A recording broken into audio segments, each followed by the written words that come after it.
Latest खबरें पाने के लिए सब्सक्राइब करिए हमारे चैनल को, दबाइए इस घंटी के बटन को, पाएं लेटेस्ट खबरें सबसे पहले। तेज बारिश से गोंडा में नदियों का जल स्तर बढ़ना शुरू, बढ़ता जा रहा बाढ़ का खतरा। गोंडा पहाड़ों तथा आसपास के क्षेत्रों में रुक रुक कर हो रही तेज बारिश से उत्तर प्रदेश के गोंडा जिले में बह रही घाघरा नदी का जल स्तर बढ़ना शुरू हो गया है। अधिकृत सूत्रों के अनुसार जिले में हो रही बारिश से कर्नल नरज तहसील क्षेत्र के परसपुर इलाके में बह रही घाघरा नदी का जल स्तर बढ़ने लगा है।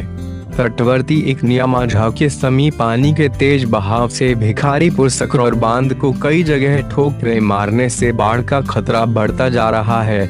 यहाँ पस्का पंचायत में स्थित भिखारीपुर सकरौर तटबंध के स्पर संख्या 4 एवं 5 से सटकर बह रही उपनाई घाघरा नदी तटबंध को ठोकरें मार रही है।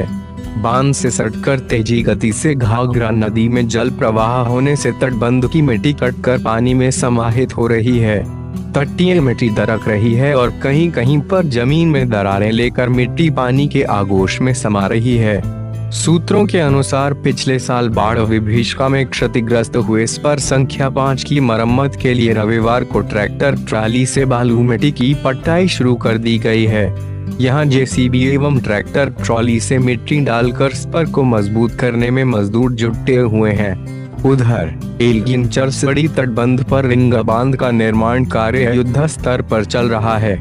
इसके अलावा जिले के तरबगनज तहसील क्षेत्र में सरयू नदी व अन्य क्षेत्रों में बह रही कुआनो, टेढ़ी, बिसुही, मनोरमा नदियों समेत नाले एवं सरोवरों में भी धीरे धीरे उफान हो रही है।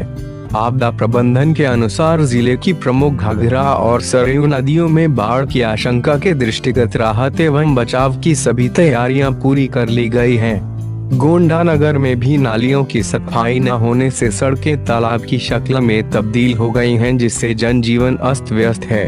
उधर नगर कोतवाली क्षेत्र में सिंचाई विभाग के निकट लगे बिजली के खंभे में करंट उतरने से उसकी चपेट में आने से एक गाय की मृत्यु हो गई।